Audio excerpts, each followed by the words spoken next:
Hello friends, मैं doctor Saroj Chahar और आज का मेरा वीडियो है इन्वायरमेंटल स्टडीज़ में। दो टॉपिक हम इसमें कवर करेंगे। एक तो है लेबिग्स लॉ ऑफ मिनिमम और दूसरा है लिमिटिंग फैक्टर्स। और इसके साथ ही हम एक बार हल्का सा रिवीजन करेंगे शेल्फोर्ड्स लॉ ऑफ टॉलरेंस।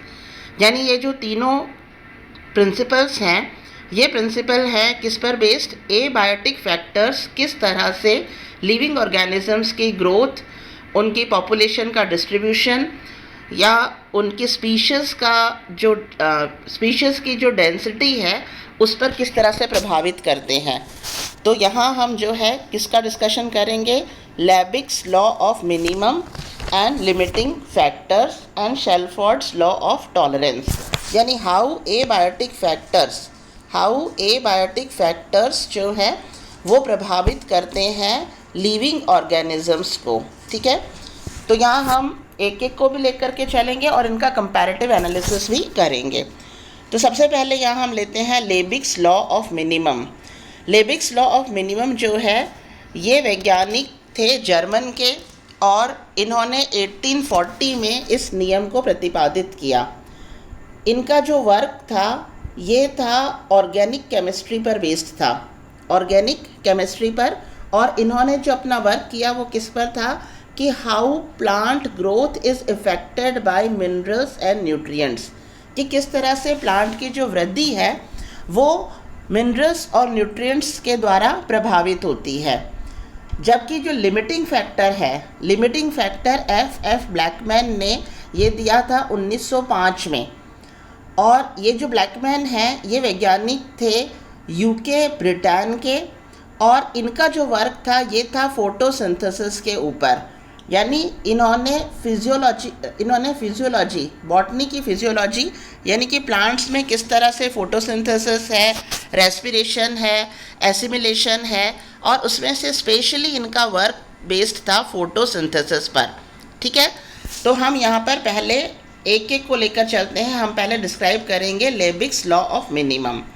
तो लेबिग्स लॉ ऑफ मिनिमम, लेबिग नामक वैज्ञानिक ने ये नियम दिया और इनका जो वर्क था वो था प्लांट ग्रोथ्स जो है वो किस तरह से प्रभावित होती है मिनरल्स और न्यूट्रिएंट्स के द्वारा।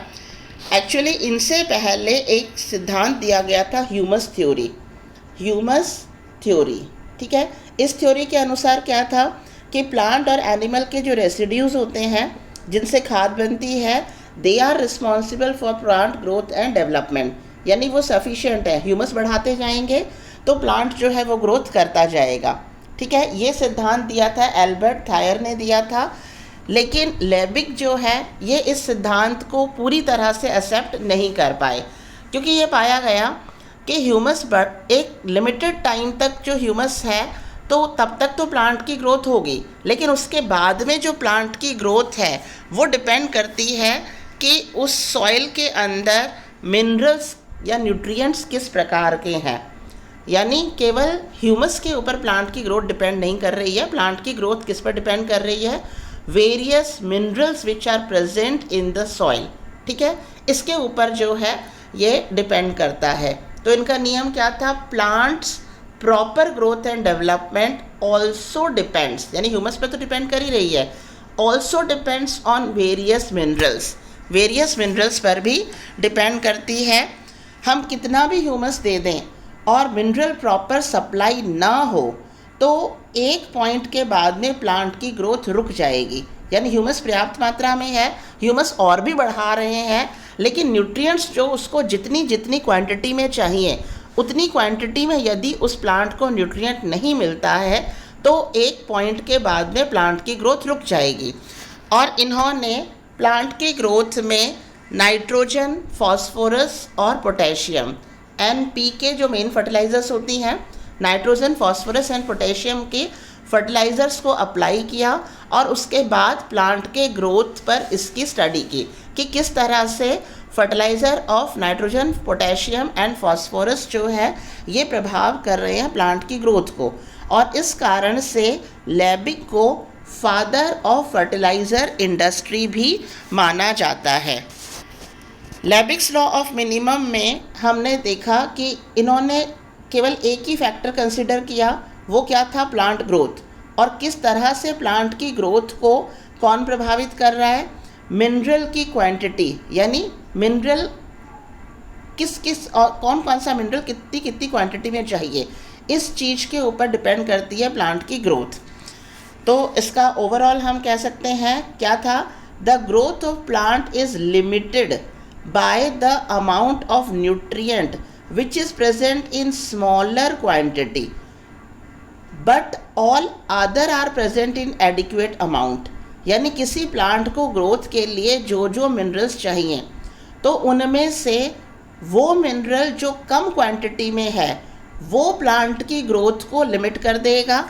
यानी वो जो कम क्वांटिटी में है उसके कारण प्लांट की ग्रोथ आगे नहीं हो पाएगी, हालांकि उस टाइम पर all other are present in adequate amount, बाकी सब एडिक्वेट अमाउंट में है, यानी जितने चाहिए उतने हैं।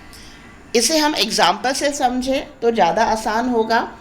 जैसे यहाँ पर है कोई सॉइल है और उसमें न्यूट्रिएंट है नाइट्रोजन, फॉस्फोरस, पोटेशियम और जिंक, और सपोज करो प्लांट जो विशेष प्लांट है उगाया हुआ है उसमें उसकी रिक्वायरमेंट है नाइट्रोजन चाहिए ज़्यादा मात्रा में 120 किलोग्राम पर हेक्टर है प्रेजेंट है चाहिए, फॉस्फोरस 60 किलोग्राम पर हेक्टर चाहिए, पोटेशियम 40 किलोग्राम पर हेक्टर चाहिए और जिंक 5 किलोग्राम पर हेक्टर चाहिए। वैसे ही जिंक का अमाउंट कम चाहिए होता है पेड़ पौधों की ग्रोथ के लिए और नाइट्रोजन का अमाउंट ज़्यादा चाहिए होता है, ठीक है। तो ये NPK जो खाद बनाई गई है ये उसी अमाउंट के आधार पर भी है। Nitrogen is required in much quantity, then phosphorus, then potassium, और जिंक बहुत कम क्वांटिटी में चाहिए होता है। तो इसके अंदर ये तो है उस विशेष पौधे की रिक्वायरमेंट, लेकिन इनमें मान लो कितने अमाउंट में प्रेजेंट है। मान लो नाइट्रोजन प्रेजेंट है 100 kilogram per Hector, phosphorus 60 kilogram per Hector, potassium 40 kilogram per Hector and zinc is present in 5 kilogram per Hector. तो यहाँ आप देखो फॉस्फोरस, पोटेशियम और जिंक तो अपने एडिक्वेट अमाउंट में है, यानी ये जितना उस विशेष पौधे को चाहिए उतने अमाउंट में सॉइल में प्रेजेंट है। तो यहाँ कम क्या है? नाइट्रोजन का अमाउंट चाहिए कितना? 120 किलोग्राम पर हेक्टर, पर है कितना? 100 किलोग्राम पर हेक्टर। तो यहाँ पर जो लिमिटिंग फैक्टर बनेगा वो कौन सा बनेगा? नाइट्रोजन बनेगा, ठीक है, क्योंकि नाइट्रोजन जितना चाहिए उससे कम मात्रा में उपस्थित है, उससे कम मात्रा में, यानी वो मिनिमम जितना चाहिए, मिनिमम कितना चाहिए? 120 किलोग्राम पर हेक्टर चाहिए, लेकिन वो मिनिमम से कम है, इसीलिए इसका नाम क्या रखा गया है? लेबिग्स लॉ ऑफ मिनिमम। यानी मिनिमम जो रिक्वायरमेंट है पौधे की ग्रोथ के लिए उस विशेष प्रकार के न्यूट्रिएंट के लिए की वो अपनी मिनिमम रिक्वायरमेंट से कम अमाउंट में है, इसीलिए वो उसकी ग्रोथ के लिए क्या बन जाएगा? लिमिटिंग फैक्टर बन जाएगा। यानी जितना चाहिए उससे, जितना मिनिमम रिक्वायरमेंट है उससे कम अमाउंट में उपस्थित है। तो यहाँ पर जो है लिमिटिंग फैक्टर, या लिमिटिंग फैक्टर यहाँ पर क्या है? नाइट्रोजन, क्योंकि मिनिमम कितना चाहिए ये उस विशेष पौधे के ग्रोथ के लिए? 120 किलोग्राम चाहिए, लेकिन है कितना? 100 किलोग्राम। बाकी जो है वो तो जितने एडिक्वेट अमाउंट में चाहिए उतने उपस्थित हैं उस सॉइल में। तो यहाँ पर नाइट्रोजन क्या है? यहाँ पर लिमिटिंग फैक्टर बनेगा उस पौधे के लिए।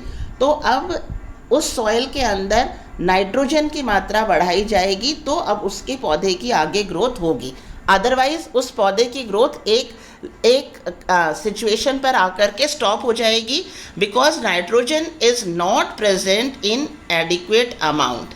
तो ऐसे केस में पोटेशियम, फॉस्फोरस, पोटेशियम और जिंक का प्रेजेंट है एडिक्वेट अमाउंट में, लेकिन nitrogen which is present in 100 kilogram per hectare, but requirement कितनी है? 120 किलोग्राम पर हेक्टर। इसीलिए nitrogen here works as a limiting factor और इसे कहा जाएगा लॉ ऑफ मिनिमम।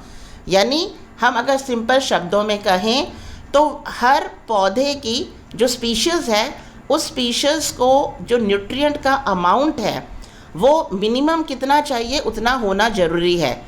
अगर वो मिनिमम से कम अमाउंट में है तो वो कम अमाउंट होने के कारण उस विशेष पौधे की ग्रोथ को आगे नहीं बढ़ने देगा, ठीक है। तो जैसे जैसे नाइट्रोजन का अमाउंट बढ़ाएंगे वैसे वैसे यील्ड बढ़ेगी। यहाँ पोटेशियम, फास्फोरस और जिंक की मात्रा अब कितनी भी बढ़ा दी जाए, यानी जितनी चाहिए उतनी तो है, अब इनकी मात्रा जैसे जिंक की 5 किलोग्राम पर हेक्टर चाहिए, चाहे 10 कर दें कोई फ़र्क नहीं पड़ेगा। जैसे पोटेशियम की कितनी चाहिए, यहाँ पर 40 चाहिए, अगर इसको और बढ़ा दें तो भी कोई फ़र्क नहीं पड़ेगा पौधे की ग्रोथ पर। फॉस्फोरस की 60 चाहिए, और बढ़ा दें तो भी कोई फ़र्क नहीं पड़ेगा, क्योंकि ये एडिक्वेट अमाउंट में ऑलरेडी प्रेजेंट हैं। तो कम क्या है, नाइट्रोजन कम है, जो होना चाहिए 120 किलोग्राम कम से कम, यानी मिनिमम इतना होना चाहिए, है कितना 100। तो यहाँ जो प्रभावित कर रहा है वो क्या कर रहा है, अमाउंट ऑफ नाइट्रोजन, जो मिनिमम 120 किलोग्राम पर हेक्टर होना चाहिए, लेकिन वो है 100 किलोग्राम पर हेक्टर। तो यहाँ ग्रोथ फैक्टर को रोकेगा कौन, नाइट्रोजन का जो मिनिमम है उससे कम मात्रा में। तो यहाँ बाकी फास्फोरस, पोटेशियम और जिंक को अगर हम बढ़ाते भी जाएं तो भी ग्रोथ अब नहीं बढ़ेगी, जब तक कि किस चीज़ को ना बढ़ा जाए, नाइट्रोजन को 100 से कितना ना किया जाए, कम से कम 120 किलोग्राम पर हेक्टर ना किया जाए।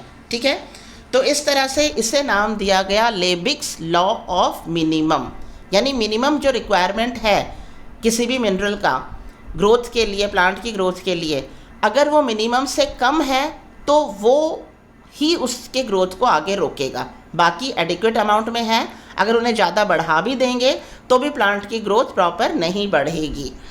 तो ऑप्टिमम ग्रोथ के लिए रिक्वायरमेंट ऑफ मिनरल की क्वांटिटी जितनी होनी चाहिए उससे जो कम है वो उसके लिए लिमिटिंग फैक्टर का काम करेगा। यानी यहाँ पर क्या हम कहेंगे, यील्ड किसी भी पौधे की जो उत्पादकता है, ग्रोथ है, उत्पादकता है, वो directly proportional to nutrient which is limiting या which is minimum than required, यानी जो रिक्वायर्ड से कम मात्रा में है या जो लिमिटिंग फैक्टर का काम कर रहा है वो उसके यील्ड को यानी ग्रोथ को यहाँ पर प्रभावित करेगा। अब ये इसको ग्राफ के रूप में दिया है, यहाँ ये यील्ड को शो कर रहा है, ग्रोथ जितनी होगी उतनी पैदावार होगी, और यहाँ पर जो है न्यूट्रिएंट को। तो इतनी जो ग्रोथ है ये तो ह्यूमिडिटी के कारण हो गई, लेकिन इसके बाद में जैसे जैसे जो न्यूट्रिएंट एडिक्वेट अमाउंट में अगर उपस्थित हैं तो प्लांट की ग्रोथ बढ़ती जाएगी। अगर एडिक्वेट अमाउंट में से किसी भी एक की क्वांटिटी अगर कम है, रिक्वायरमेंट से कम है, तो ग्रोथ वहाँ पर आकर के एक पर्टिकुलर पॉइंट पर आकर के रुक जाएगी, और वो तब तक नहीं बढ़ेगी जब तक कि उसे प्रॉपर अमाउंट में उस विशेष न्यूट्रिएंट जो रिक्वायरमेंट से कम मात्रा में उपस्थित है उसे ना दिया जाए।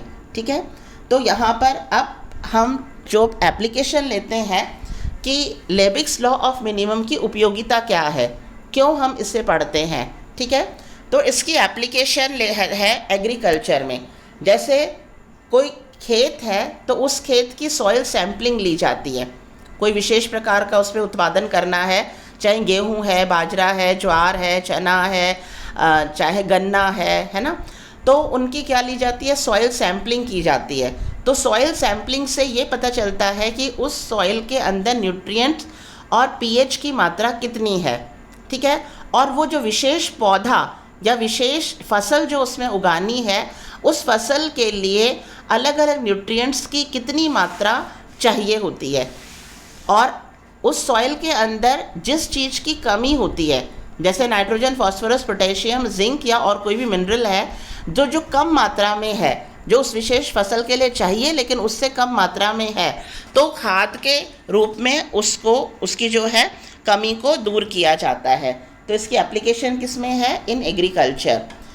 सॉइल सैम्पलिंग ली जाती है और उसका न्यूट्रिएंट देखा जाता है, जो न्यूट्रिएंट कम होता है उसकी खाद के रूप में उसे दिया जाता है। यहाँ वो फैक्टर भी लिमिटिंग, यहाँ 2 फैक्टर्स भी लिमिटिंग हो सकते हैं। जैसे मान लो नाइट्रोजन के अलावा जो है फास्फोरस है या जिंक है जो 5 किलोग्राम पर हेक्टर है किसी फसल के लिए, लेकिन वो यहाँ पर सॉइल के अंदर केवल 3 किलोग्राम पर हेक्टर है, तो उसको भी बढ़ाना पड़ेगा। ठीक है, तो इस तरह से यहाँ पर जो है 2 फैक्टर भी लिमिटिंग फैक्टर का कार्य कर सकते हैं, और इसको क्या कहेंगे, लेबिग्स लॉ ऑफ मिनिमम। यानी इन्होंने जो स्टडी करी वो किस पर की थी, प्लांट के ग्रोथ पर, और प्लांट के ग्रोथ किस तरह से मिनरल्स के द्वारा प्रभावित होती है, और हर स्पीशीज़ के लिए जो न्यूट्रिएंट हैं अलग अलग न्यूट्रिएंट हैं वो कितने अमाउंट में चाहिए, मिनिमम कितने अमाउंट में होना चाहिए। अगर उससे कम अमाउंट में कोई उपस्थित है, बाकी चाहे पूरे पर्याप्त मात्रा में है, पर वो मिनिमम से कम अमाउंट में है, तो वो उसकी ग्रोथ को प्रभावित करेगा। तो लेबिक्स का जो वर्क था वो था प्लांट की ग्रोथ पर, और इन्होंने ऑर्गेनिक केमिस्ट्री के ऊपर अपना काम किया। ठीक है, अब हम लेते हैं limiting factor. Limiting factor Blackman ने जो है ये सिद्धांत दिया था 1905 में, यानी लॉ ऑफ मिनिमम के लगभग 65 ईयर्स के बाद में। और इनका जो वर्क बेस्ड था वो था बॉटनी में फिजियोलॉजी, यानी प्लांट्स के अंदर स्पेशली फोटोसिंथेसिस है, इसके अलावा रेस्पिरेशन है, एसिमिलेशन है, इसके ऊपर इनका वर्क था। तो यहाँ हम फोटोसिंथेसिस वाले ही एग्जाम्पल लेकर के चलते हैं। ये यूनाइटेड किंगडम ब्रिटेन के वैज्ञानिक थे। हमें पता है कि फोटोसिंथेसिस के लिए कार्बन डाइऑक्साइड, वाटर, लाइट की इंटेंसिटी, सोलर एनर्जी, ये सारी चीज़ों की रिक्वायरमेंट होती है। ठीक है, तो यहाँ पर इन्होंने बताया कि कैसे कार्बन डाइऑक्साइड तथा लाइट इंटेंसिटी फोटोसिंथेसिस को प्रभावित करती है। और रेट ऑफ फोटोसिंथेसिस, इनका जो वर्क किस पर हुआ, rate of photosynthesis and concentration of carbon dioxide and light intensity. Carbon dioxide का कंसंट्रेशन और लाइट की इंटेंसिटी किस तरह से प्रकाश संश्लेषण को की दर को प्रभावित करती है। इस स्टडी के आधार पर ये 3 कॉर्डिनल पॉइंट्स इन्होंने दिए, minimum, optimal and maximum. Minimum, optimum and maximum. Minimum मतलब कम से कम कितना टेम्परेचर चाहिए जिसके बाद में फोटोसिंथेसिस शुरू हो पाएगा। ऑप्टिमम मतलब वो टेम्परेचर जिस पे प्लांट ज़्यादा से ज़्यादा फोटोसिंथेसिस कर पा रहा है। और मैक्सिमम मतलब वो टेम्परेचर जिसके बाद में अगर उसको और बढ़ाया जाए तो उसके बाद में फोटोसिंथेसिस नहीं होगा और प्लांट्स जो है वो डेड भी हो सकते हैं।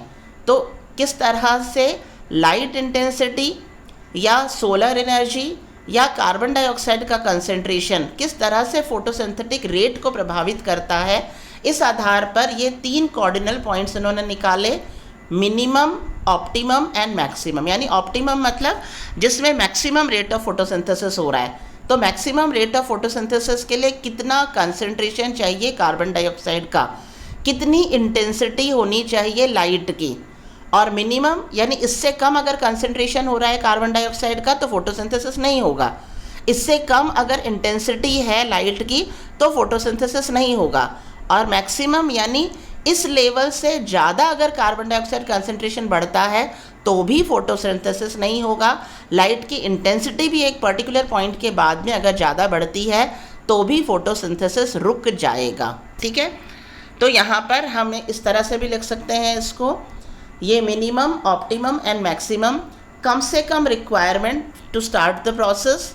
ऑप्टिमम यानी यहाँ पर मैक्सिमम आउटपुट होगा, और मैक्सिमम यानी इसके बाद में जितना है इसके बाद अगर बढ़ा दिया जाए तो फोटोसिंथेसिस तो दूर की बात है, प्लांट जो है वो डेड भी हो सकता है। तो लिमिटिंग फैक्टर जो है इसमें प्रोसेस क्या था, फोटोसिंथेसिस, और कई फैक्टर्स पर डिपेंड करता है। कई फैक्टर्स कौन से हैं इसमें, जैसे कार्बन डाइऑक्साइड है, लाइट की इंटेंसिटी है, वाटर है, क्लोरोफिल है, ठीक है, सन रेडिएशंस हैं, तो कई चीज़ों पर डिपेंड कर रहा है एक ही प्रोसेस। जबकि लॉ ऑफ मिनिमम में प्लांट ग्रोथ और मिनरल्स के ऊपर स्टडी थी। यहाँ पर क्या है, प्रोसेस एक है but that one process depends on many factors. उन मैनी फैक्टर्स में से कोई भी फैक्टर जो है वो स्वतंत्र रूप से कार्य नहीं कर रहा है, बल्कि एक दूसरे से इंटरेक्ट भी कर रहे हैं। एक दूसरे से क्या कर रहे हैं, एक दूसरे को इंटरेक्ट भी कर रहे हैं। When the process is conditioned as its rapidity by a number of separate factors, then the rate of process is limited by pace of slowest factor। यानी जब जो प्रोसेस है वो अपनी रैपिडिटी पर है, जैसे फोटोसिंथेटिक रेट है वो अभी मैक्सिमम है, तो इसमें कई फैक्टर्स जो हैं, कई अलग अलग फैक्टर्स तो हैं, वो तो प्रभावित कर ही रहे हैं, लेकिन साथ साथ में इन कई फैक्टरों में से कोई फैक्टर अगर लोवेस्ट क्वांटिटी में है, लोवेस्ट क्वांटिटी में है, स्लो है, तो वो भी दूसरों के प्रभाव को भी अब व्यक्त नहीं होने देगा।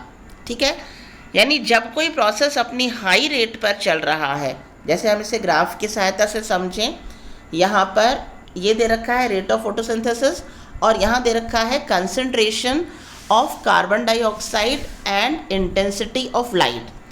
तो यहाँ आप देखें, यहाँ पर कार्बन डाइऑक्साइड कंसंट्रेशन मैक्सिमम जो है वो चाहिए 0.04।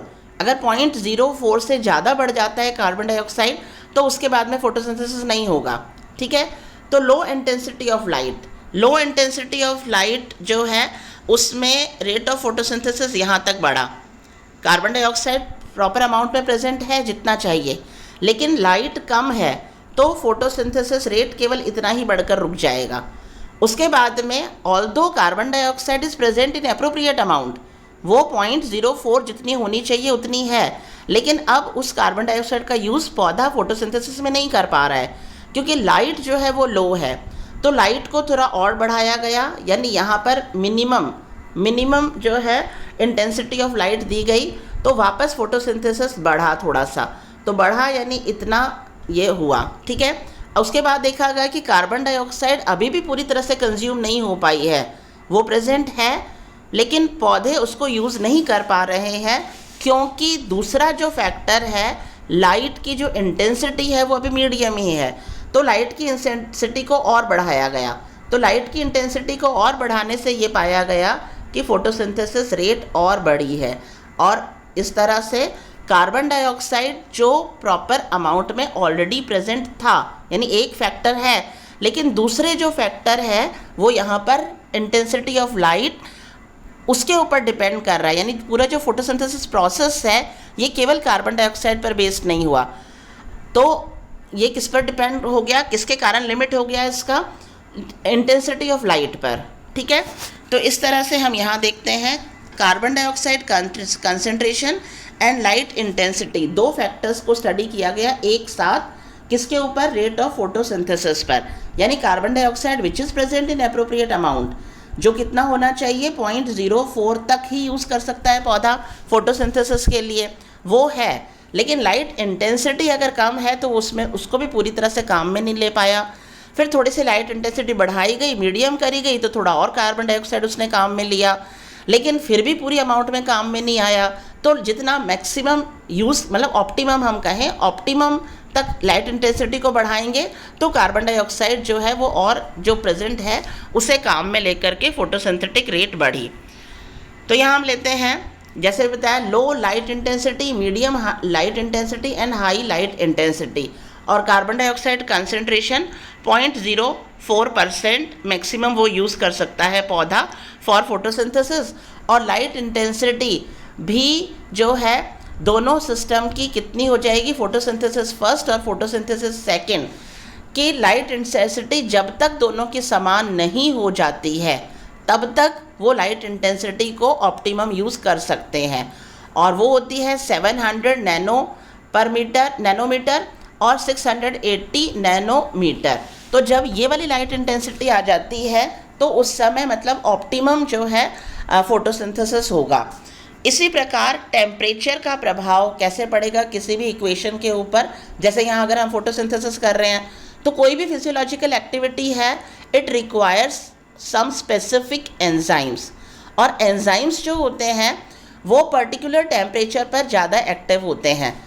अगर पर्टिकुलर टेम्परेचर से कम टेम्परेचर उनको मिले तो वो क्या रहेंगे, इनएक्टिव रहेंगे, सक्रिय नहीं होंगे, और अगर पर्टिकुलर टेम्परेचर से ज़्यादा टेम्परेचर बढ़ा दिया जाए तो क्या होगा, वो जो एंजाइम्स हैं उनका नेचर चेंज हो जाएगा और वो अपना कार्य नहीं कर पाएंगे। तो इस तरह से टेम्परेचर भी प्रभाव डालता है। टेम्परेचर भी एक एबायोटिक फैक्टर है जो प्रभाव डाल रहा है किसी भी फिजियोलॉजिकल फैक्टर पर। कार्बन डाइऑक्साइड मान लो उस समय पर्याप्त है, लाइट इंटेंसिटी उस समय पर्याप्त है, सन रेडिएशन उस समय पर्याप्त है, क्लोरोफिल पौधे में पर्याप्त है, लेकिन टेम्परेचर अगर पर्याप्त नहीं है, कम है, जिसमें एंजाइम एक्टिवेट नहीं हो पा रहे हैं, ज़रूरत से ज़्यादा है जिससे एंजाइम क्या हो जाएंगे, डीनेचर हो जाएंगे, तो वो प्रोसेस जो है वो वहाँ पर आकर के रुक जाएगी। ठीक है। तो हम लेते हैं, इसमें फिजियोलॉजिकल प्रोसेस पर एबायोटिक फैक्टर के प्रभाव को स्टडी किया गया, जैसे फोटोसिंथेसिस है, रेस्पिरेशन है, एसिमिलेशन है। जो फैक्टर सबसे कम सप्लाई हो रहा है, ये लिमिटिंग फैक्टर है ना, तो जो फैक्टर सबसे कम सप्लाई हो रहा है उसे बढ़ाएंगे तो प्रोसेस भी बढ़ेगा।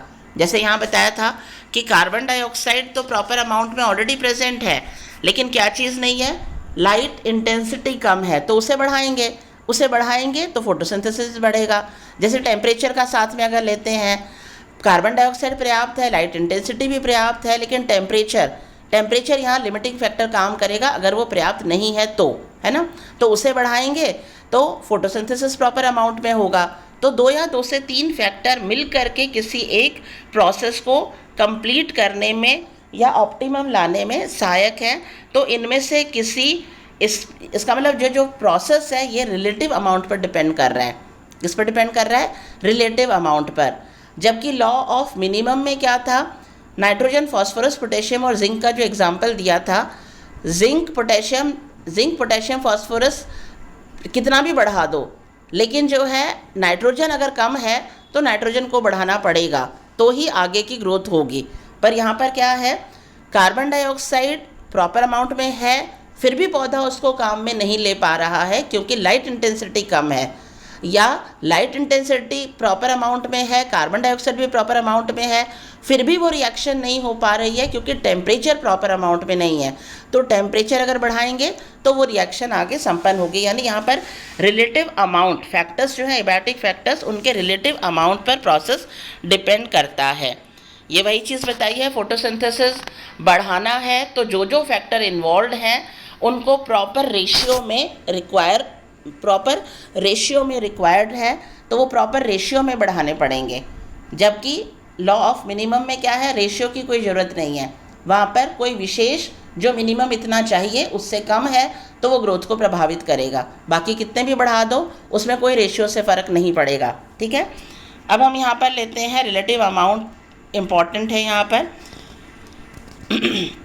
जैसे यहाँ इक्वेशन ली है फोटोसिंथेसिस की, 6 carbon dioxide plus 12 water, arrow यानी लाइट की आवश्यकता पड़ रही है यहाँ पर और क्लोरोफिल होना चाहिए, तो उससे बनेगा C6H12O6 and 6H2O and 6O2। तो इसमें एक फोटोसिंथेटिक रिएक्शन में कार्बन डाइऑक्साइड और वाटर का रेशियो कितना हुआ, 1:2। 6 कार्बन डाइऑक्साइड है तो 12 H2O, यानी इन दोनों का रेशियो कितना हुआ, 1:2। और 1:2 कार्बन डाइऑक्साइड एंड वाटर के रेशियो से आगे प्रोसेस शुरू होने के लिए कितना क्वांटम फोटोन चाहिए, वो चाहिए 8 क्वांटम चाहिए। यानी 1:2 रेशियो है कार्बन डाइऑक्साइड और वाटर का, तो उससे आगे प्रोसेस शुरू होने के लिए कम से कम कितना चाहिए, 8 फोटोन चाहिए, या 8 जो है क्वांटम लाइट या एनर्जी इज़ रिक्वायर्ड। तो यहाँ पर इन तीनों का रेशियो क्या होना चाहिए, 1:2:8। यानी कि कार्बन डाइऑक्साइड 1 है अगर, तो वाटर कितना होगा 2, और क्वांटम यानी फोटोन कितना चाहिए 8। यदि इस प्रकार एक फैक्टर दूसरे फैक्टर को क्या करता है, प्रभावित करता है। तो ये हो गया law of minimum and law of limiting factor.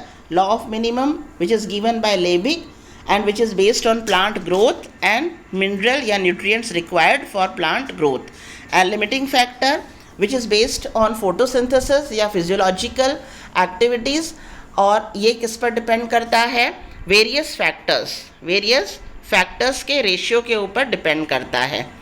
अब हम लेते हैं जो कल हमने किया था ये टॉपिक, शेल्फर्ड्स लॉ ऑफ टॉलरेंस। शेल्फर्ड्स का सहिष्णुता का नियम। तो इसमें हमें केवल ये एक डायग्राम याद रखना है जो बहुत ही सिंपल है। यहाँ हम एक्स एक्सेस पर एनवायरमेंटल फैक्टर्स हैं, वाई एक्सेस पर पॉपुलेशन साइज है। तो यहाँ पर भी क्या बताया था, 3 हिस्सों में इस पॉइंट को बताया गया है।